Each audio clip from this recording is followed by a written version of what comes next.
Paz do Senhor, meus amados, estamos aqui mais uma vez com essa missão de trazer mais uma lição da Escola Bíblica Dominical para o fortalecimento da igreja como um todo. Nossa revista, esse trimestre, fala acerca dos profetas Elias e Eliseu, e na lição de hoje, na lição de número 3, nós vamos falar sobre o tema confiança e oração.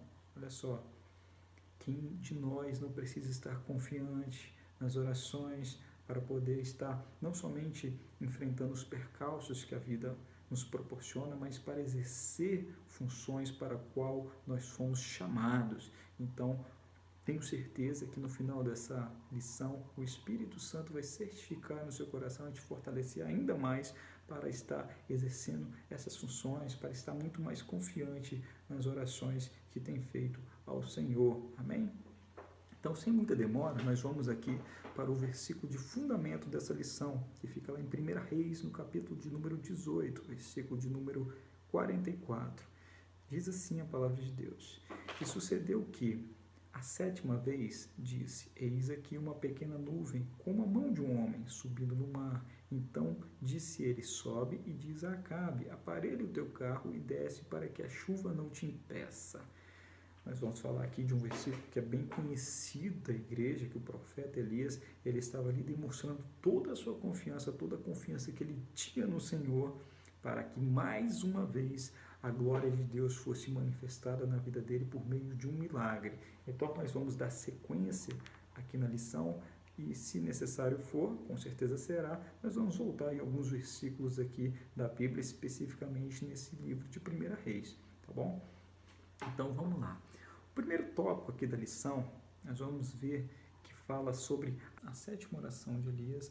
É o exato momento que nós lemos o versículo base, introdutório para a nossa lição, que também é o momento em que Deus revela por meio de um sinal de que estava mandando novamente a chuva para o povo dele. Mas para a gente compreender melhor esse momento da 7ª oração de Elias, é importante entender o porquê que o povo de Deus estava tão ansioso, aguardando que a chuva voltasse a cair. Ou melhor, por que o povo de Deus ficou sem chuva durante esse período? É importante a gente entender isso. No capítulo de número 17, que é do livro de 1 Reis, bem no início, em primeiro versículo, olha só o que o profeta Elias diz ao rei Acabe: Em nome do Senhor, Deus vivo de Israel, de quem eu sou servo, diga ao Senhor que não vai cair orvalho nem chuva durante os próximos anos, até que eu diga para cair orvalho e chuva de novo. Ou seja, o próprio profeta Elias profetiza em nome de Deus de que não choveria. Tá? Capítulo de número 18, bem no início aqui também, depois de 3 anos, no 3º ano de seca, o Senhor Deus disse a Elias: Vá, apresenta-se ao rei Acabe, pois eu vou mandar chover. O profeta Elias obedece, se coloca perante o rei, mas ele pede para que o rei reunisse todos os israelitas, todo o povo, toda a nação de Israel, para que ele viesse falar com eles. O rei leva o povo até o Monte Carmelo e o profeta Elias faz a seguinte indagação: Até quando vocês vão cochear em 2 pensamentos? Em outras palavras, até quando vocês vão estar com a mente dividida? Se o seu Deus é o Senhor, adore ao Senhor. Mas se o seu Deus é Baal, então adore a Baal. Então aqui a gente consegue compreender que essa forma de estar sem chuva, essa sequidão que teve no povo de Deus nesse período, mostra claramente que era uma forma de Deus estar disciplinando o seu povo, que estava com a mente dividida, que estava dividido entre adorar a Deus e adorar a Baal. E mais do que isso, também é uma forma de mostrar e revelar a verdadeira divindade. Então, vou mostrar para você quem é o verdadeiro Deus, quem tem o verdadeiro poder, quem vai falar que chove, quem vai falar que não chove. Então, a gente compreendendo exatamente o porquê dos motivos de que o povo de Deus estava sem chuva, e ali havia grande fome, havia grande seca nessa região por conta disso, e o povo ali estava ali realmente desejando que voltasse a chover, inclusive o rei. Nós chegamos até a 7ª oração de Elias, certo? Mas antes ainda de orar, sabe o que o profeta Elias disse para Acabe? Ele falou assim, vai lá, sobe com seus grandes e comemora. a grande chuva que está para cair. E depois a palavra de Deus mostra que o profeta foi orar. Ou seja, ele mandou primeiro o rei comemorar, depois ele foi orar, pedir para que Deus mandasse a chuva. Nós mostramos, isso demonstra claramente não só uma obediência, porque o profeta estava fazendo exatamente aquilo que Deus tinha mandado, mas mostra a confiança que ele tinha na oração a Deus, a confiança que ele tinha no Deus dele. Muitas vezes nos falta isso, a gente ora, mas falta confiar e acreditar e colocar fé de que na nossa oração as coisas vão acontecer. E o profeta Elias fala assim, vai lá, comemora, que agora eu vou orar. E ele faz a primeira oração, fala para o seu ajudante, vai lá faz a sua vista para o mar e veja se tem alguma coisa, se está vindo algum sinal de que está vindo chuva. O ajudante volta, não está acontecendo nada. O profeta volta e ora de novo. E isso acontece por 7 vezes. E na 7ª oração, que ele manda o seu ajudante ir lá para ver se tinha algum sinal de chuva, ele fala assim, eu estou vendo aqui agora uma nuvem bem pequena, do tamanho da mão de um homem. Aí o profeta entende, esse é o sinal. Esse é o sinal que Deus vai mandar chuva, né? Então, a gente vê que o profeta Elias, ele não só confiava em sua oração, porque ele mandou o rei comemorar antes, né? Ele mandou o rei se reunir antes lá, para poder comemorar a chuva que ia voltar a cair, mas demonstra que se na primeira oração as coisas não aconteceram, na segunda também não, na terceira também não, ele orou até acontecer.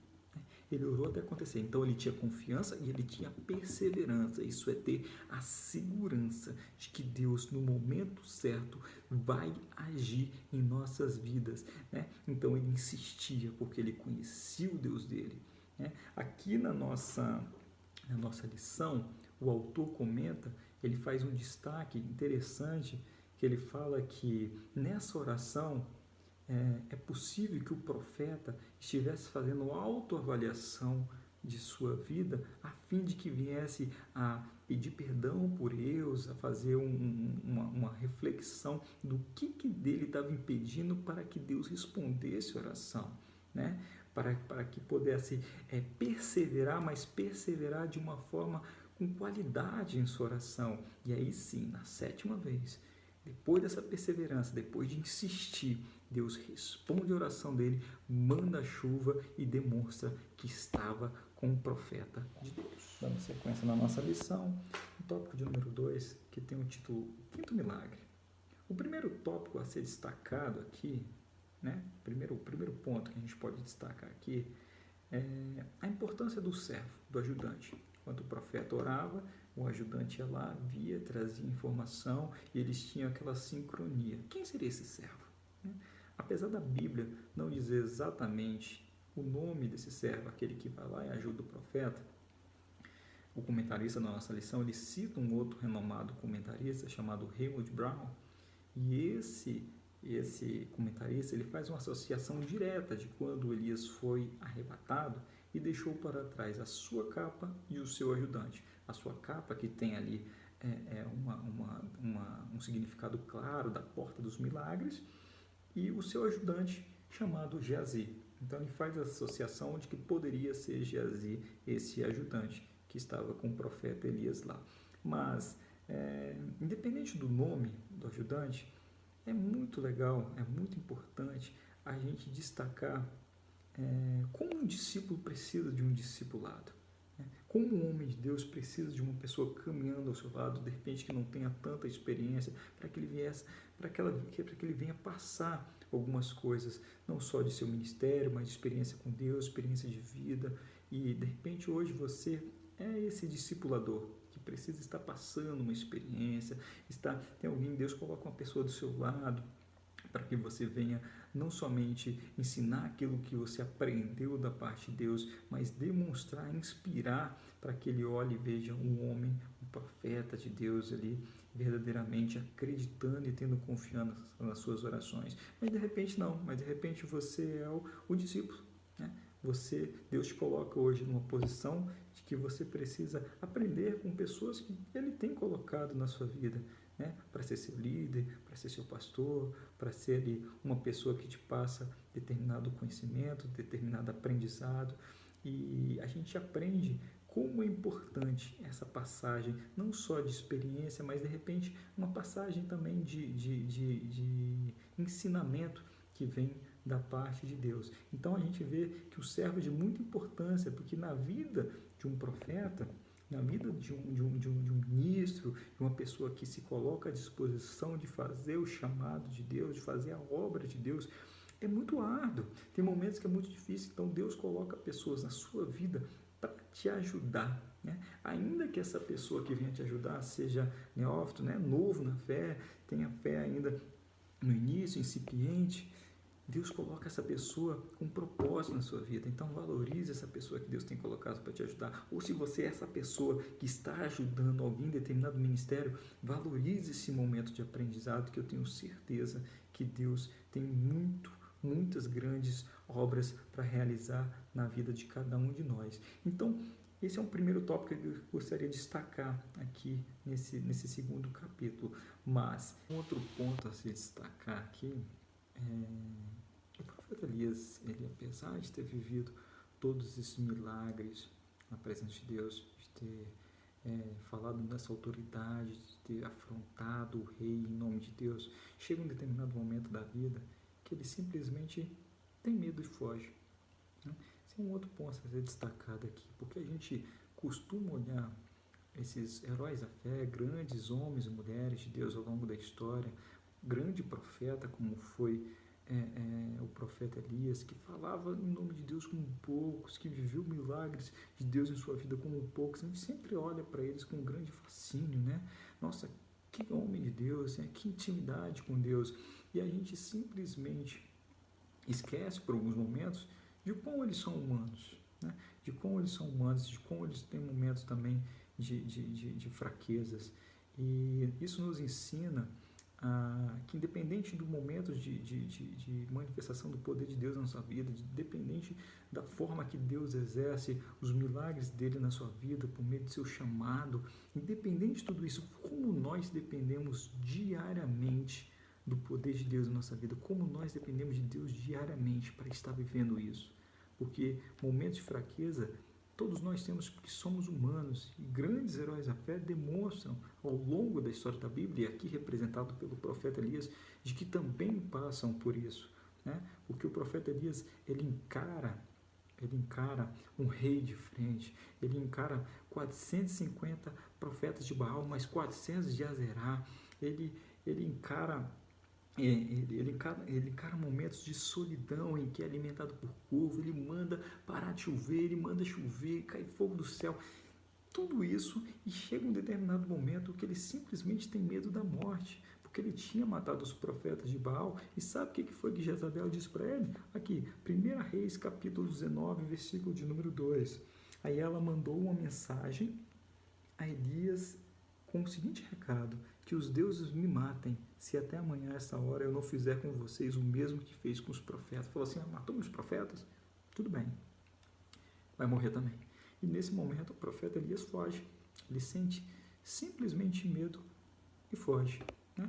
E a gente dá uma refletida, o que leva uma pessoa a ter vivido tão destemidamente na presença de Deus, e escutar isso de uma mulher e fugir, independente se é homem ou mulher, porque a Nietzsche declara aqui que há uma manifestação de Satanás na vida de Jezabel para poder aproveitar do momento de fraqueza que o profeta de Deus estava passando. Então nós temos que ser vigilantes diariamente, mesmo que haja manifestação do poder de Deus na nossa vida, e glória a Deus por isso, nós temos que reconhecer a nossa dependência de Deus diariamente e estarmos vigilantes para não cairmos em tentação, principalmente quando estivermos em momentos que nós reconhecemos que estamos fracos. Amém? E essa fuga do profeta Elias, né, esse medo de morrer que o profeta Elias estava tendo nesse momento, nos remete diretamente ao último tópico aqui da nossa lição, que demonstra claramente que essa fuga que ele estava tendo é muito mais do que um medo de morrer.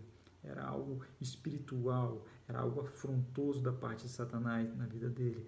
Em Tiago, capítulo de número 4, versículo de número 7, a palavra de Deus manda a gente resistir ao inimigo, resistir ao diabo, e ele é que vai fugir da gente, não nós devemos fugir com medo da presença dele. Então, quanto mais estivermos fracos, mais precisamos demonstrar resistência, porque é essa resistência que vai fazer com que haja essa inversão, pararmos de fugir e fazer com que o inimigo não resista à nossa fé.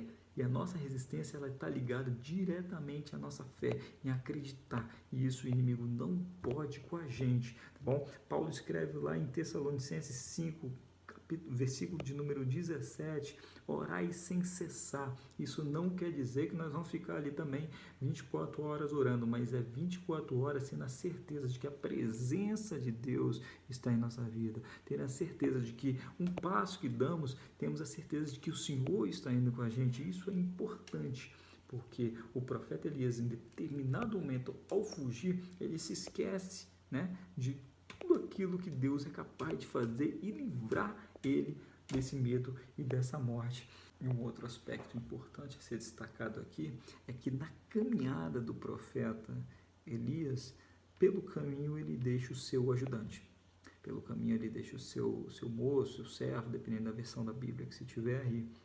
E o que mostra claramente uma desorientação do profeta em relação à vontade de Deus. E ao caminhar sozinho, a Bíblia fala que ele encontra uma árvore no deserto e nessa árvore ele pede para si a morte. Ele deseja para si a morte. Quem nunca, né, gente?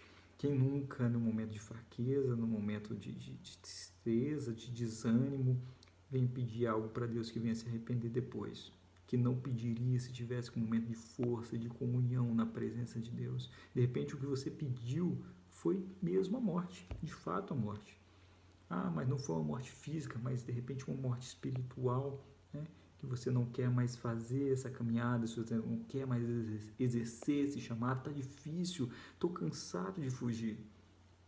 E a incoerência do profeta aqui nessa passagem é que ele foge de Jezabel por conta de medo da morte. Mas quando ele se encontra no momento ali de desame, de caminhada sozinho, ele pede para si a morte. De alguma forma nós aprendemos que ainda que nós venhamos pedir algo que não seja a vontade de Deus para a nossa vida, mas quando nós pedimos para Deus, Ele sempre tem uma saída para a gente. E fez essa saída na vida do profeta Elias. Ele foge da morte, e quando pede para Deus a morte, Deus dá uma outra saída. Ele coloca um anjo para poder alimentar naquele momento de fraqueza. Ele sempre tem um alimento para a nossa vida em momentos de fraqueza. E depois que ele estava alimentado, a Bíblia diz que o anjo o alimentou 2 vezes para que ele pudesse se colocar de pé. Ele faz uma caminhada de 40 dias e 40 noites e vai ao encontro de Deus para conversar com Deus. Olha só, o autor aqui foi bem generoso, que ele bota aqui a quilometragem, os 500 quilômetros, e divide em 3 caminhos essa caminhada dele. 500 quilômetros no total, sendo que 60 quilômetros no primeiro caminho era de Beceba até Cades Barneia.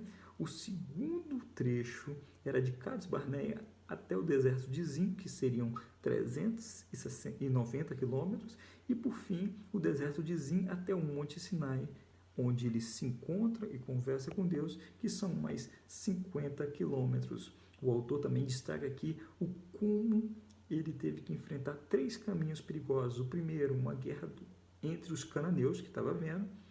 O segundo perigo que ele enfrentou, feras mortais, falta de água, pão, vento de 120 km e poeira no rosto, que foi esse caminho de Cades Barneia até o deserto de Zin. E por fim, o terceiro perigo, o caminho era muito cansativo e havia muitas dunas até ele chegar no Monte Sinai. Olha só, uma pessoa que está desanimada, uma pessoa que tinha recém-desejado para si a morte, caminha 40 dias em caminhos tão perigosos e tão cansativos como o profeta Elias caminhou, demonstra que mesmo em meio a desânimo, nós aprendemos com esse profeta que sem esforço não há vitórias. Sem esforço não há forma de alcançar a vontade de Deus. E dessa forma podemos concluir, extraindo diversas lições, diversos aprendizados aqui da parte de Deus dessa lição por meio da vida do profeta Elias. Porque desde o momento em que ele manda seguindo um direcionamento de Deus, voltar a chover para a nação de Israel, até mesmo quando ele foge, né? Que ele foge e caminha sozinho pelo deserto e mostra como Deus não o desampara e mesmo assim cuida dele. A gente extrai várias lições aqui em momentos de lutas e dificuldades que nós passamos em nossa vida. O Senhor sempre é um refúgio bem presente, sempre podemos buscar o Senhor. E a nossa oração, que é o tema dessa lição aqui, é necessário ter confiança quando nós dobramos o nosso joelho para orar. É necessário acreditar, ter confiança que a nossa oração é transformadora pelo poder de Deus em nossas vidas. E para finalizar, eu quero deixar aqui um Salmos, que fica lá no Salmos 9, versículo de número 10. Eu quero deixar compartilhar esse versículo para a sua vida aqui, para reflexão também. Os que conhecem o teu nome confiam em ti, pois tu, Senhor, jamais abandona os que te buscam. Olha só, os que conhecem o Senhor verdadeiramente confiam nele. Os que oram a Deus verdadeiramente confiam nessa oração. E o Senhor jamais abandona os que buscam, esperam nele. Tem essa palavra profética para a sua vida. Acredite no poder da oração, que o impacto que essa oração pode causar e transformar na sua vida, ainda que você esteja fugindo, há sempre um Deus que tem novidade de vida para você, para teu ministério, para a tua família, seja em qual área for que você esteja precisando dessa provisão. Eu quero fazer uma oração com você para concluir. Ore daí que eu vou orar daqui e a gente vai conectar ao céu agora mais uma vez. Senhor meu Deus, Pai eterno, Pai querido, Pai amado, Pai, eu te peço que onde essa mensagem chegar, onde essa lição chegar, meu Pai, o Senhor possa atuar com o Teu Espírito Santo, o Senhor possa trabalhar de uma forma que só o Senhor sabe e só o Senhor pode. Ó Deus, Pai eterno, Pai querido, Pai amado, quantos precisam acreditar, confiar de uma forma plena em suas orações para poder continuar e ainda que estejam fugindo, meu Pai, que o Senhor possa alcançar de alguma forma, meu Pai, e fazer mais uma vez a transformação que só o Teu Espírito Santo é capaz de fazer. Pai, nós te agradecemos por esse aprendizado, por esse ensinamento que vem dos céus, meu Pai, para as nossas vidas. Ó Deus, obrigado, meu Pai. Venha, meu Pai, transbordar a Tua presença em nossa vida em mais um domingo, em mais uma semana, em nome de Jesus. Amém. Pai do Senhor com todos, meus amados.